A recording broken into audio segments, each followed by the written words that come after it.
Olá, começa agora o Univasf Debate. A proposta de emenda constitucional 287 de 2016, em tramitação na Câmara dos Deputados, é alvo de diversas críticas e insatisfação da população. Segundo pesquisa do Datafolha, 71% dos brasileiros são contra a reforma da Previdência. Essa rejeição ganhou as ruas, mas mesmo com alterações na proposta original do governo federal, a PEC manteve suas principais mudanças relacionadas ao aumento do tempo de contribuição e fixação de uma idade mínima para a aposentadoria. A maior expectativa de vida do brasileiro e o déficit na Previdência Social são as principais causas apontadas pelo governo para a urgência da reforma. Para conversar sobre esse tema e tirar dúvidas, a gente recebe hoje em nosso estúdio o coordenador regional do Programa de Educação Previdenciária do INSS, Orlando Matos, e a professora de Direito Previdenciário da Faculdade de Ciências Aplicadas e Sociais de Petrolina, Érica Castro. Sejam bem-vindos ao nosso programa. A gente agradece o convite para tratar de um assunto que, direto ou indiretamente, envolve todos os brasileiros, dessa proposta de emenda 284, encaminhada pelo governo ano passado, que promete revolucionar e ser uma das maiores mudanças na Previdência dos últimos anos. Justamente por isso, né, professora, tem que ser muito mais debatido, tem que ser muito mais conversado com a população, que é quem vai realmente pagar essa conta, e não ser essa coisa que está sendo assim tão apressada. A gente entende que está sendo apressado demais, tem que ser um ponto de maturação maior para que as pessoas não sejam tão prejudicadas, né? Justamente. Imagina que é alguma coisa nesse sentido. Para começar, eu gostaria que vocês falassem um pouco sobre a Previdência Social, que ela está bastante associada com a aposentadoria, principalmente agora com a reforma da Previdência em pauta. Mas ela vai além disso, né? Quais são os outros benefícios que estão ali no âmbito da Previdência? Bem, a Previdência Social, a gente sabe que é um seguro que todo trabalhador brasileiro tem à sua disposição, em que adota-se, em regra, um sistema contributivo, né, um sistema oneroso, e, em contrapartida, se vê do INSS, esse grande seguro social, alguns benefícios que visam atender diante de uma ausência de uma renda, seja uma renda temporária, né, uma licença pelo auxílio-doença, uma licença pelo salário e maternidade, ou até definitiva no que tange às aposentadorias. Então, o INSS figura como um grande segurador, digamos assim, da população, em que tem no INSS a sua grande, vamos dizer assim, grande contribuinte diante de alguns infortúnios que provoquem um pouco a ausência desse trabalhador do mercado de trabalho ou do seu trabalho cotidiano. Então, não se resume apenas à aposentadoria, que é um benefício definitivo, mas alguns benefícios provisórios, temporários, a exemplo do auxílio-doença, a exemplo do salário e maternidade e, assim, outros benefícios também.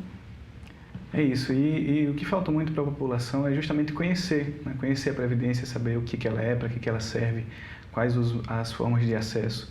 Então, as pessoas hoje falam muito de direitos, esquecem também, por falta de conhecimento, muitas vezes, dos deveres que tem que cumprir para ter acesso a esses direitos. Então, a Previdência, como a professora falou, é uma seguradora. Hoje a gente ouve falar de seguro para tudo, até para smartphone, né? As pessoas têm seguro até para smartphone. E muitas vezes o trabalhador esquece do seguro com relação à capacidade de trabalho dele. Mas a Previdência é isso, é um seguro que só tem direito quem contribui. É um dos 3 pilares da Seguridade Social, que foi criada na época da Constituição Cidadã, de 1988. Além da Previdência Social, vem a Assistência Social e a Saúde. Dos 3 pilares, a Previdência é a única que continua exigindo contribuição. Como é que funcionam atualmente, para a maioria dos trabalhadores, as regras da Previdência para a aposentadoria? Isso aqui realmente vem sendo alvo de grande debate, a aposentadoria por tempo de contribuição. Essa atualmente, né, desde a primeira grande reforma, a emenda número 20, da época de Fernando Henrique Cardoso, ela só tem como grande requisito, o próprio nome já diz, né, o próprio nome sugere, tempo de contribuição. Antes ela era chamada de tempo de serviço, mas para tentar amarrar bem a ideia de não basta trabalhar, mas sim contribuir, Isso, que estava falando da questão do contribuir do dever, né? Isso, porque muito embora as pessoas trabalhassem, não tinha aquela preocupação da contribuição, né? Então, para amarrar bem a ideia, para vincular bem a ideia da contribuição, aí achou-se por bem modificar o nome para aposentadoria por tempo de contribuição desde 98, que houve essa alteração. E ela possui como único requisito, até os dias atuais, o tempo de fato de contribuição, que seria para aposentadoria integral, 30 anos para mulher e 35 para homem. Desde então, não se tem, vamos dizer assim, incluído o fator idade. Em 99, após a primeira grande reforma em 98, apesar de Fernando Henrique, no projeto inicial, ter incluído o fator idade, esse requisito não foi aprovado pelo Congresso. Manteve-se, então, somente o fator contribuição, o tempo de contribuição. Só que logo em seguida, em 99, veio um projeto de lei incluindo o fator previdenciário. É importante deixar bem claro que o fator previdenciário, ele não é requisito para obter a aposentadoria. Não é. Mas ele é utilizado para calcular o valor do seu benefício, para chegar ao valor da sua renda mensal inicial, ou seja, o valor final de quanto valerá a sua aposentadoria. Então, o fator previdenciário leva, sim, o quesito idade e a expectativa de vida do brasileiro hoje pelo IBGE, que está em torno de 75 anos. E aí, quanto mais distante a sua idade, com a expectativa de vida do brasileiro de 75, pode acarretar uma influência negativa no cálculo do benefício, porque pode cair um pouquinho. Mas só para deixar bem claro que apenas para efeito do cálculo, o requisito idade, nos dias atuais, não é utilizado como requisito. Em 2015, já no governo de Dilma, houve a implementação daquele sistema 85-95. 85-95. Isso, né? Foi implantado bem recentemente, foi a última, vamos dizer assim, grande alteração que o sistema previdenciário sofreu, que novamente não incluiu o fator idade como requisito, mas novamente para calcular o benefício. Que é justamente para fugir do fator previdenciário, né? E aí, quando o brasileiro, homem, na sua somatória do tempo de contribuição, que já tem 35, somar 95 juntamente com a idade de 60, aí ele fugiria do fator previdenciário e poderia garantir o 100% próximo da sua média salarial. Olha, se você agora está se falando em acabar com a aposentadoria por tempo de contribuição porque não dá conta de pagar. Mas em 2015 quis-se acabar com o fator previdenciário. Então você vê que ao meu ver, isso muito particular, opinião muito particular, uma incoerência. Como é que você queria acabar com o fator previdenciário e pagar o benefício integral para todo mundo mais cedo e agora você está dizendo que não paga mais? Mudou o governo, mudou o discurso. Mas, enfim, como a professora também disse, são 4 tipos de aposentadoria. Aposentadoria por idade, que além dos trabalhadores rurais, grande parte da população urbana que não consegue, que o mercado de trabalho muitas vezes não absorve, a pessoa passa muito tempo trabalhando de maneira informal e quando vai juntar o tempo de contribuição não consegue chegar aos 35 ou aos 30, né, do homem 35 homem ou 30 mulher, e aí tem essa alternativa de aposentar homem aos 65 e mulher aos 60, desde que tenha pelo menos 15 anos de contribuição. No caso dos trabalhadores rurais, a idade diminui, o homem é 60 e a mulher é 55. Além desses 2 tipos de aposentadoria, aposentadoria aposentadoria especial, aquelas pessoas que trabalham com atividades que causam dano à saúde, que são de risco, enfim, podem se aposentar com 15, com 20 ou com 25 anos, a depender do tipo de atividade que exerce. E a aposentadoria por invalidez, que é aquela que todo mundo torce para não precisar, mas num caso em que não tenha mais condição nenhuma de trabalho, às vezes depois de algum acidente de trabalho, às vezes acidente de qualquer natureza ou uma doença muito grave que lhe deixe inválido, tem a aposentadoria por invalidez. Segundo o governo federal, só no ano passado, o déficit da Previdência foi de quase 150 bilhões de reais. Por que esse valor tão alto? E essa reforma que está em tramitação, ela é capaz de reverter esse quadro? Olha só, uma das três grandes razões foram apontadas para essa reforma. A primeira, como bem dito, né, por você, gira em torno do déficit da Previdência, que no ano de 2015 foi de 80 e a projeção para 2016 foi de 150 bilhões. A outra foi o envelhecimento da população, né? Gira-se em torno de hoje 10 pessoas na ativa, de cada 10 trabalhadores que estão contribuindo na ativa, a cada um aposentado, enquanto que daqui a 2060 serão somente 3 trabalhadores ativos para cada aposentado. E a outra razão é justamente essa expectativa de vida do brasileiro que vem crescendo ano após ano, que no passado não grande, vamos dizer assim, não bem remoto, já chegou a 60 e agora está em torno de 75 anos. Bem, com relação exatamente ao déficit, a gente tem algumas dúvidas a respeito do que entra de fato nesse cálculo. Por quê? Porque quando se parte para o sistema de custeio, porque nós sabemos que o sistema previdenciário é um sistema oneroso, mas muita gente pensa que apenas os trabalhadores são os que contribuem. E não é bem assim. São muitas fontes. São muitas fontes de custeio. A maioria tem até, vamos dizer assim, a natureza tributária, em que recai também nas empresas várias parcelas de contribuições sociais que também são destinadas à Previdência. Só para a gente ter uma ideia, existe a chamada cota patronal. A cota patronal para as médias e grandes empresas, para cada folha de pagamentos que elas são obrigadas a realizarem, 20% do valor da folha, independente do teto previdenciário, são destinadas ao pagamento também para a fonte de custeio da Previdência. Então é um pouco discutível o valor que eles estão divulgando a título de déficit da Previdência. Quer dizer, qual é o custeio? Eles estão colocando apenas o dos brasileiros? Estão colocando juntamente também o dos empregadores das empresas também? Sem contar também, né, professora, que quando se diminui a oferta de emprego, quando tem menos postos de trabalho, lógico que a arrecadação também diminui. Né? Então você usa um argumento desses últimos anos com arrecadação menor para dizer que existe esse rombo na Previdência, mas são vários os especialistas que discutem sobre isso, que dizem que não existe, ou que existe, mas que não da forma como está posto. O orçamento, quem é da área de economia sabe que assim, cada nome que se dá a cada coisa. Então, uma hora você diz que isso é desse orçamento, outra hora você diz que não é. Então, quando antes de mudar o governo, a gente recebia informação de que não estava vendo, que na verdade tinha um superávit da área urbana, vamos dizer assim, um superávit. Mas quando se coloca na conta os benefícios que é o INSS que administra, mas que a fonte não é previdência, é assistência social, exemplo, amparo ao idoso, amparo ao deficiente, a fonte de pagamento não é o Ministério da Previdência, é o Ministério da Assistência Social, mas o governo coloca na conta da Previdência. Quando coloca na conta esses benefícios que não são custeados pela Previdência, aí aumenta a impressão dessa questão de rombo, né, de déficit e tudo mais.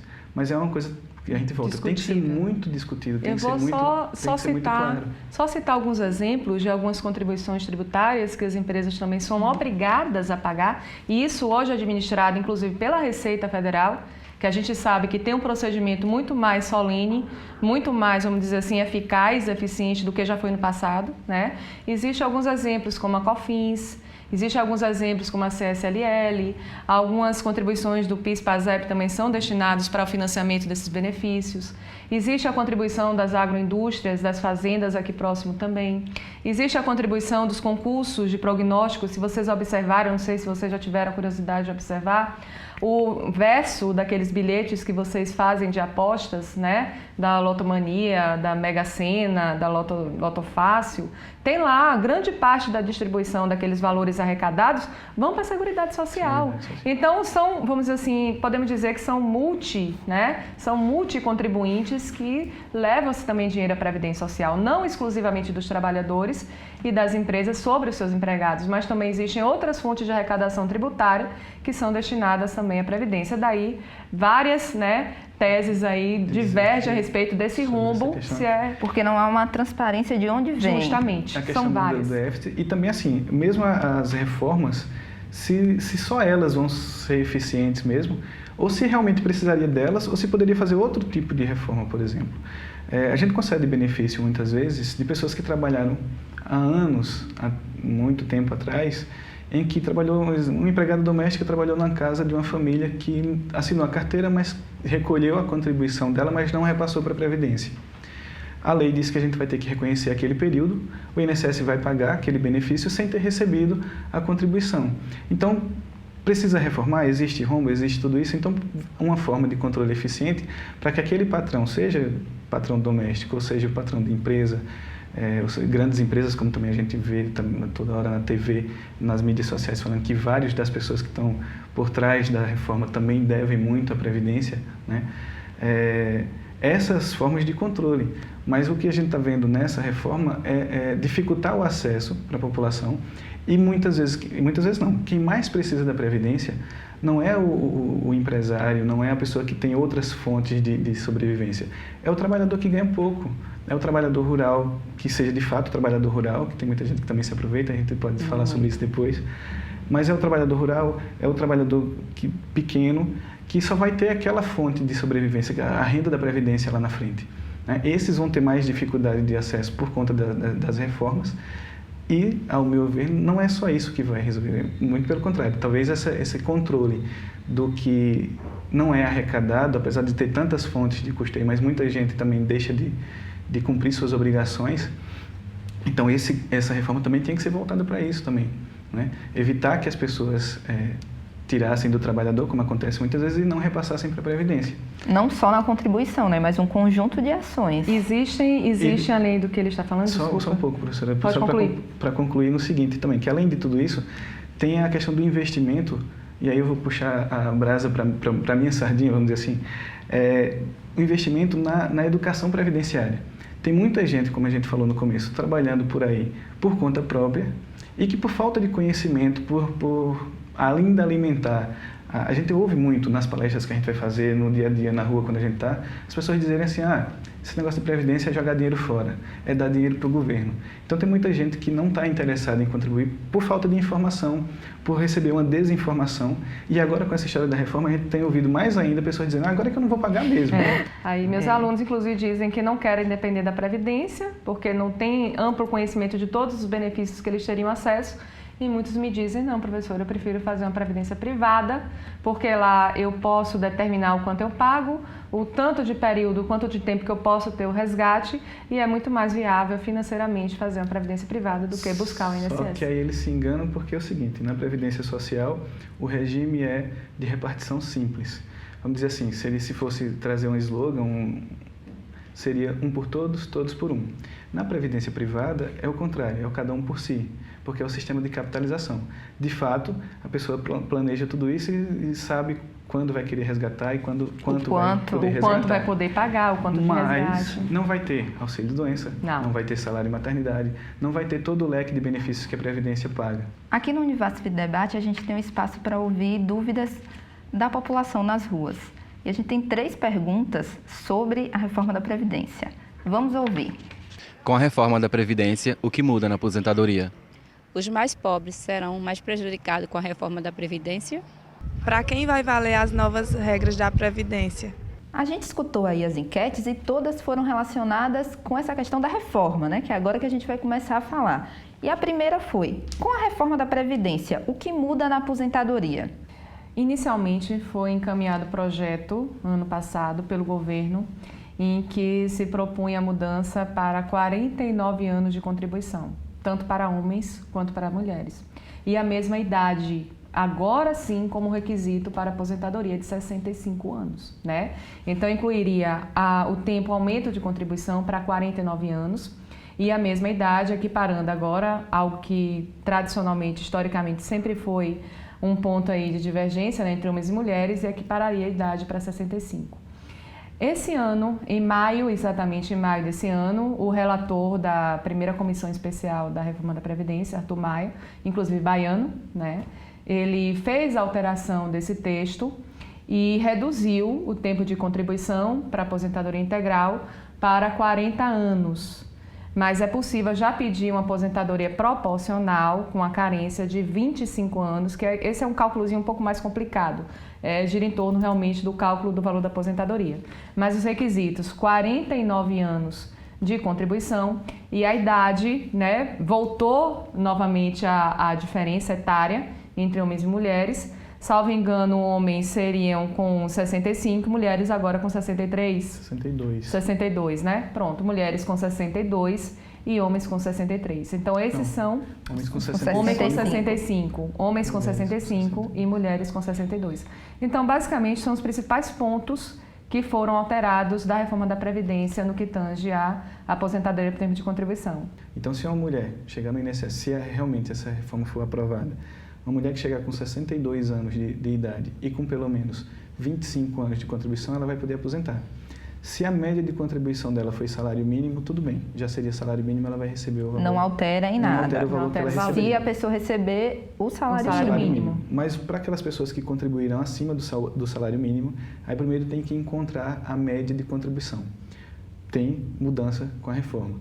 Hoje a forma de encontrar essa média é pegando 80% de todo o período, considerando 80% dos maiores valores. Ou seja, para cada 100 contribuições, as 80 maiores. Isso. Faz a soma, faz a média aritmética simples e encontra a média. Digamos que a média deu R$1.000. Então, se a pessoa tiver, na regra de hoje, 15 anos de contribuição, ela garante 70% da média, mais 15% porque ela tem 15 anos. Então, uma mulher ou um homem que chega na aposentadoria por idade hoje e tiver uma média de contribuição acima do salário mínimo, R$1.000 é acima do mínimo. O mínimo hoje é 937. Então, num exemplo como esse, essa mulher ou esse homem teria direito a 85% desses R$1.000, que foi a média que a gente está usando como exemplo, né? Com a nova proposta, se a pessoa tiver os mesmos, se tiver 15 anos, não aposenta. Não aposenta vai ter que ter 25. Vai ter que ter 25. Tendo os 25, aí ele vai garantir, tem uma outra forma de cálculo que não vai pegar mais 80% considerando os maiores valores, pega o período inteiro. Isso. Ou seja, a própria forma de pegando o período inteiro, já diminui a média. Já diminui a média, só por pegar 100% do período já faz diminuir a média. Ao diminuir a média, como você aumentou o tempo de contribuição mínimo e mudou a fórmula também, porque você garante 70%, mais 1%. Aí tem lá. 1% se você contribui por 30 anos, se ultrapassar aí os 30 anos, aumenta 2,5%. até chegar a 2,5%. São os cálculos um pouco complexos. No final das contas, para chegar em 100%, quem contribuiu acima... o valor integral. Aí tem que ter 40 anos de contribuição. Era 49 na primeira proposta e nessa outra proposta, para poder chegar aos 100%, vai ter que ter pelo menos 40 anos de contribuição. Então, há aí uma diminuição no valor desse benefício. Há uma diminuição no valor, há um aumento no tempo de contribuição, há uma dificuldade de acesso, porque tem muita gente que está chegando perto da idade, tendo só 15 anos de contribuição, não tem mais de 10 anos pela frente até chegar na idade. Para ter os 25 de contribuição, né, vai ter dificuldade nesse sentido também. E aí tem a regra de transição, que fala que aquilo que falta para você atingir o novo período, que seria esses 25 anos, você teria que ter mais 30%. Então, alguém que falte 10 anos para chegar nesse novo período, teria que pagar esses 10 anos mais 3 anos. E como é que ficam as aposentadorias especiais? Professores, policiais?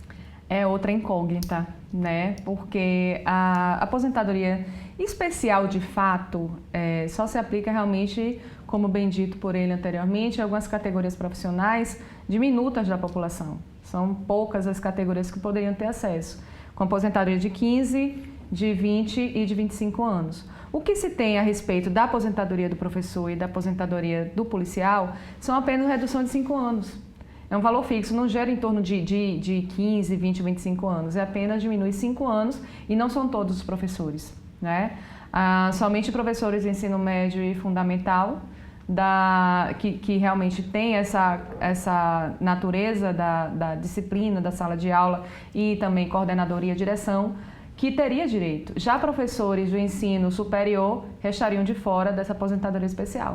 Então, a gente não sabe, de fato, como é que vai ainda figurar. A questão dos policiais, o governo recuou, porque os policiais seria regime próprio.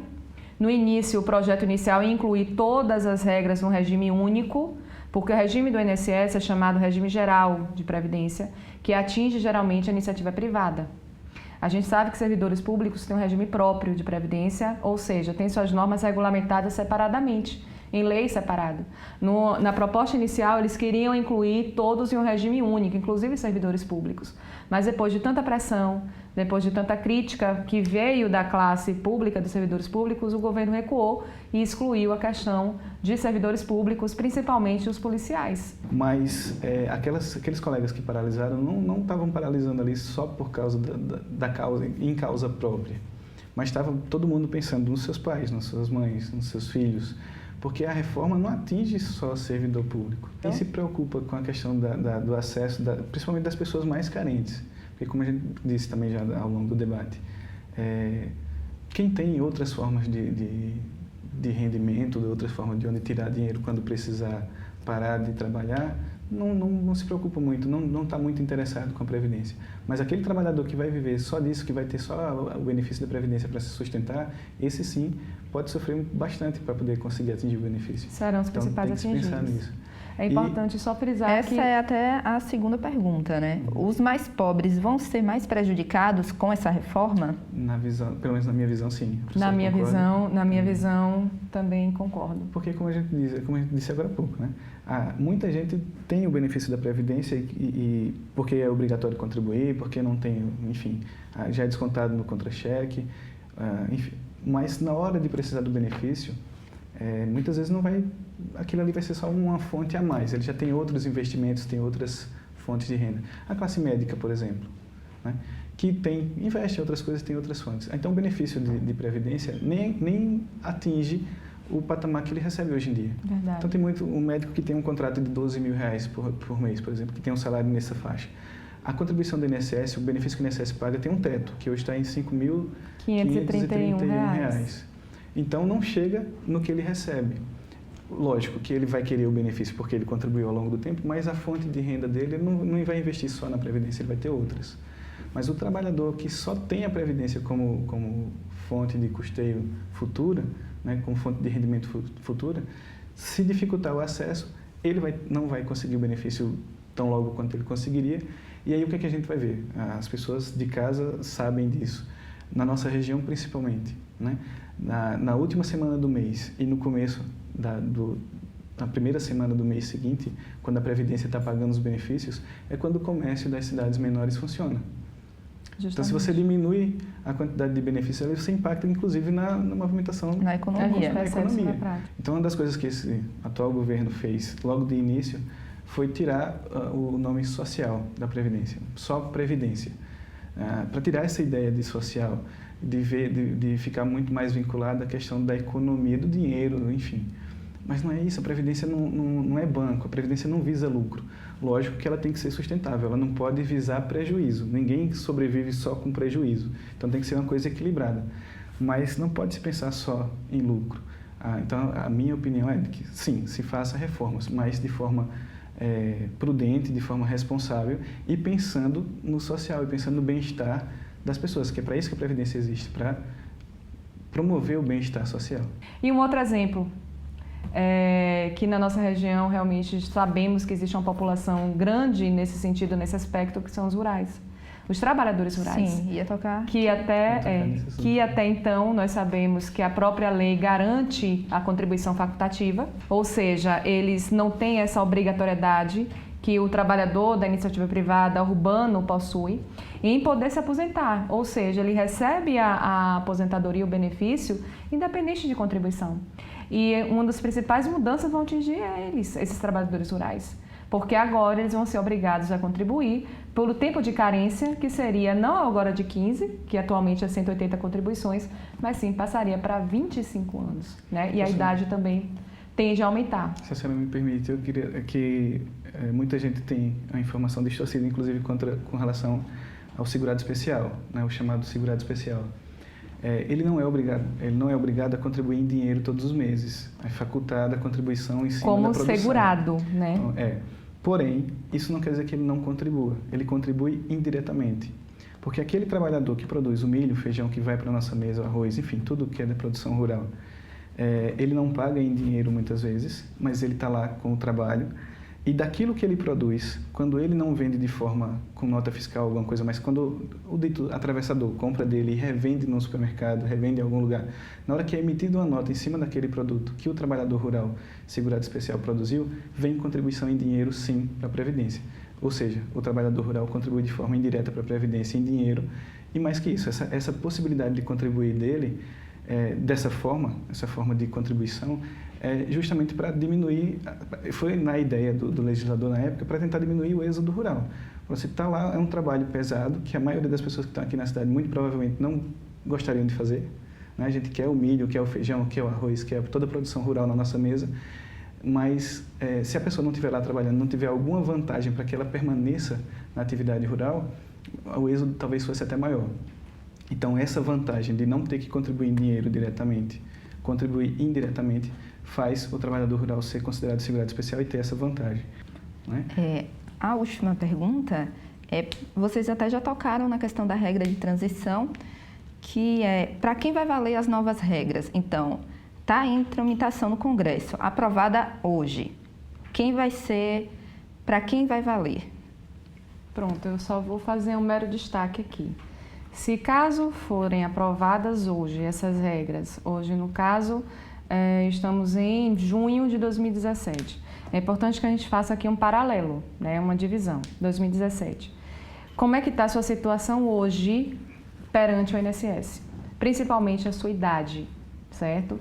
Se a sua idade for menos do que 50 anos, 55 anos, aí, se for menos, você não vai ser atingido por as regras de transição, e sim por as novas regras que valerão a partir de então. Agora, se você já tem mais de 50, 55 anos, aí sim você passará a entrar na regra de transição em respeito ao que a gente chama de expectativa de direito. Então, para não prejudicar tanto essas pessoas que estão na iminência, próxima à aposentadoria, em virtude principalmente no quesito idade, a elas serão aplicadas as regras de transição e aí passariam a contribuir por um períodozinho a mais, o que a gente chama de pedágio, né, para poder valer o direito à sua aposentadoria. Para quem é um pouco mais de idade, homens com mais de 50, mulheres com mais de 45, vai aquilo que a professora disse. De acordo com o que já tem de contribuição e com o que falta, teria que pagar o que falta mais 30%.